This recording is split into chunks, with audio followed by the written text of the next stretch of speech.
آج میرے ہاتھ میں 2 کتابیں ہیں۔ جموں کے ایک شہر تھا اور دوسرا اسی کا انگریزی ترجمہ میموری لین ٹو جموں۔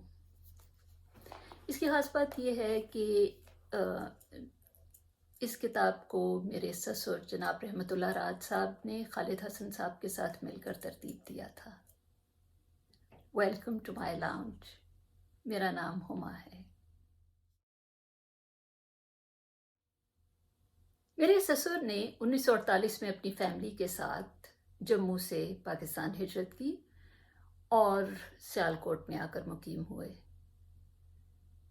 میری ساس صاحبہ کے 2 بھائی ہجرت کے ہنگاموں کی نظر ہو گئے، جن میں سے ایک کے بارے میں تو یہ علم ہو گیا کہ انہیں قتل کر دیا گیا ہے، لیکن دوسرے بھائی کا آج تک کچھ پتہ نہیں۔ میری ساس صاحبہ اور ان کی بہن جب تک حیات رہیں وہ اپنے اس بھائی کا راستہ تکتی رہیں، لیکن ان کے بارے میں کچھ خبر نہ ملی۔ وہ کہانی پھر کبھی سہی۔ اس وقت میں آپ کو اپنے سسر کے مضمون جموں کے ایک شہر تھا کہ کچھ اقتباسات سناتی ہوں۔ یہ پورا مضمون بہت دلچسپ ہے، لیکن وقت کی قلت کے باعث میں پورا تو نہیں سنا سکتی۔ اس کا تھوڑا سا حصہ سناتی ہوں، جو کہ جیسے آپ کو اندازہ ہوگا کہ جموں کی اس وقت کی زندگی کیسی تھی۔ یہ صفحہ نمبر 119 پر اردو بازار کا ذکر ہے۔ اردو بازار۔ اردو بازار جموں شہر کا بازار حسن تھا۔ ارباب نشاط میں کسبیاں بھی تھیں اور ڈیرہ دارنیاں بھی۔ ہمارے کالج کے زمانے میں بعض لڑکیوں کا بڑا غلغلہ تھا۔ اقبال بالی، ممتاز تاجی اور زمرد تینوں خوش شکل اور خوش اندام تھی۔ ناز و ادا کا وہ عالم کہ ہاروت و ماروت دوبارہ گرفتار چاہے بابل ہونا پسند کرتے، لیکن بھاگن پیرنی کی بیٹی گوہر جان بالکل منفرد تھی۔ رنگت تو آبنوسی تھی، لیکن نقش اس بلا کے تیکھے تھے کہ اگر عبد الرحمن چغتائی دیکھ لیتا تو مصوری چھوڑ کر سنیاس لے لیتا۔ دراز قامت، نہایت متناسب الاضاء، شام کو جوڑے میں مولسری یا رابیل کی کلیوں کا گجرا سجائے، دوپٹہ گلے میں ڈالے، وہ کبک دری نکلتی تو اس کے خرام ناز کو دیکھنے کے لیے بڑے بڑے گمبھیروں کے قدم رک جاتے۔ ہم نے زندگی میں بہت سے محشر خراموں کو دیکھا ہے، لیکن وہ موج خرام یار جو واقعی گل کترتی تھی کہیں اور نظر نہ آئی۔ ہجرت کے بعد تاجی اور زمرد سیالکوٹ آ گئیں۔ قسمت کی ستم ظریفی دیکھیے کہ جن کے ناز اٹھانے والے سینکڑوں تھے، ان کا بارے کفالت اٹھانے والا بھی کوئی نہ رہا۔ تاجی نے جموں ہی کے ایک مسٹنڈے سے نکاح کر لیا۔ زمرد کو محمد حسین قصاب بیاہ کر جہلم لے گیا، لیکن چند برسوں میں دونوں نے خلا لے لی یا طلاق ہو گئی۔ اس کے بعد کی کوئی خبر نہیں۔ ان کے علاوہ کچھ اور پری چہرہ بھی تھیں جنہیں انقلاب کی باد مخالف نے تنکوں کی طرح بکھیر دیا۔ قیاس ہے کہ جسے جہاں کوئی شجر سایہ دار نظر آیا ہوگا وہیں تھک کر بیٹھ گئی ہوگی۔ آج اس سانحے پر نصف صدی سے زائد کا عرصہ گزر چکا ہے۔ معلوم نہیں ان میں سے کوئی زندہ بھی ہے کہ نہیں، اور قدرت کے اس راز سے کون واقف ہے کہ کتنی صورتیں لالا و گل میں نمایاں ہو گئیں اور کتنی خاک میں پنہاں۔ برصغیر کی نامور مغنیہ ملکہ پکھراج، جس کی لیکاری اور صحت لفظی کے اب تک بڑے چرچے ہیں، اسی اردو بازار سے تعلق رکھتی تھی اور لاہور میں نقل سکونت سے قبل مہاراجہ کے دربار میں پہاڑی کا جادو جگاتی تھی۔ لاہور آنے کے بعد ملکہ کے گائے ہوئے گیت اور غزلیں بے حد مقبول ہوئیں اور گلی کوچوں میں اس کے گراموفون ریکارڈ سنائی دیتے تھے۔ غالباً 1944 یا 1945 میں حفیظ جالندھری کا گیت جاگ سوز عشق جاگ چاندنی کے دارہ کے سروں میں، اور مرزا غالب کی غزل تسکین کو ہم نہ روئیں جو ذوق نظر ملے چھایا نٹ میں ریکارڈ کرائی تو اس کی بازگشت پورے شمالی ہند میں سنائی دی۔ ان دنوں علی گڑھ یونیورسٹی میں میرے عزیز دوست نذیر احمد خان کے پاس گراموفون تھا اور ہم اس ریکارڈ کو بار بار سنتے تھے، مگر طبیعت نہ بھرتی تھی۔ ماہ جون 1943 کا آخری ہفتہ تھا۔ ایسی بلا کی گرمی پڑ رہی تھی کہ خلق خدا طرح طرح پکار اٹھی۔ ہم بی اے کا امتحان دے کر رزلٹ کی انتظار میں تھے۔ ایک شام اکرام وغیرہ کے ساتھ رنبیر نہر پر تیراکی کا پروگرام بنا۔ ہم لوگ تانگا لینے کے لیے تالاب کھٹیکاں آئے کہ سائیں رنگ علی کے تکیے سے گانے کی آواز آئی۔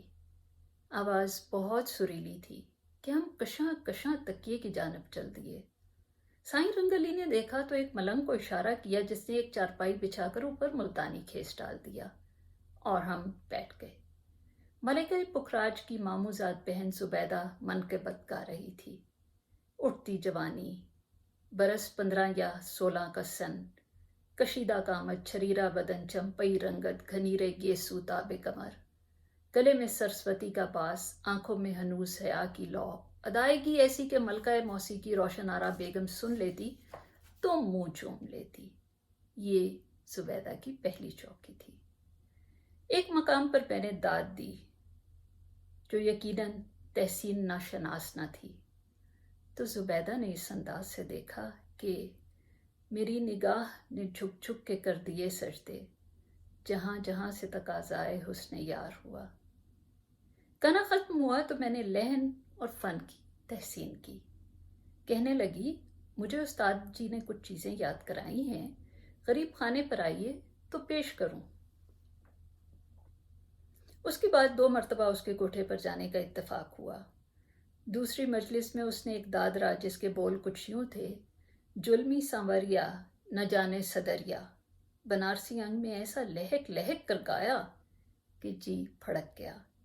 ان 2 نشستوں میں خاصی راہ و رسم پیدا ہو گئی، تاہم عشق نے پکڑا نہ تھا غالب ابھی وحشت کا رنگ کہ رزلٹ نکل آیا اور اس کے دوسرے ہی دن ابا جان کا سری نگر سے تار آ گیا۔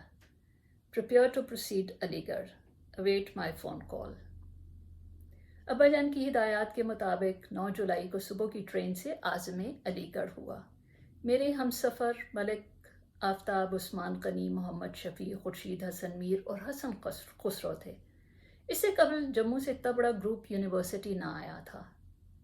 علی گڑھ کا ماحول خالصتاً علمی اور سپارٹن بلکہ تجریدی تھا۔ یہ بالکل نئی دنیا تھی جہاں چند خوشگوار یادوں کے سہارے اگلے 4 برس گزارنا تھے۔ ان حالات پر ماضی کے دبیز پردے پڑ گئے ہیں۔ اب وہ احباب بھی حیات نہیں جو دکھ سکھ بانٹ لیتے تھے۔ یہ آغاز جولائی 1943 کے دن تھے جن پر آج 57 برس بیت چکے ہیں، لیکن چشم تصور آج بھی زبیدہ کو بے کم و کاست دیکھتی ہے، حتیٰ کہ اس کی پیشانی پر پسینے کے قطرے جو برقی کمکموں کی تیز روشنی میں مروارید کی طرح دمکتے تھے دیکھ رہا ہوں۔ کانوں میں اس کی جرس نقرئی جیسی آواز ہنوز محفوظ ہے، گویا کل سنی تھی۔ چند روز ہوئے آل انڈیا ریڈیو کی اردو سروس پروگرام میں کوئی مغنیہ وہی دادرا گا رہی تھی۔ کیا کہوں کہ دل پر کیا گزری، سینے سے غم کی گھٹا سی اٹھی اور آنکھیں برسنے لگی۔ میرے علی گڑھ کے قیام کے پہلے برس ہی زبیدہ کا چچا غلام محمد اسے حیدرآباد سندھ لے گیا تھا، جہاں اس نے بہت قلیل عرصے میں خاصی شہرت اور دولت کمائی، لیکن جلد ہی تپے دق کے مہلک مرض میں مبتلا ہو کر عین عالم شباب میں فوت ہو گئی۔ مجھے اس کی رحلت کی خبر علی گڑھ میں ایک دوست کے خط کے ذریعے ملی۔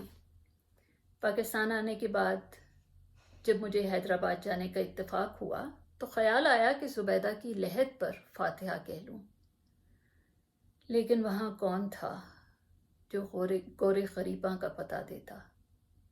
ناچار خود ہی قبرستانوں میں پھرتا رہا کہ شاید الواح مزار سے ہی سراغ مل جائے۔ آخر مایوس ہو کر عصر کے وقت ایک شکستہ سی قبر کے قریب بیٹھ گیا۔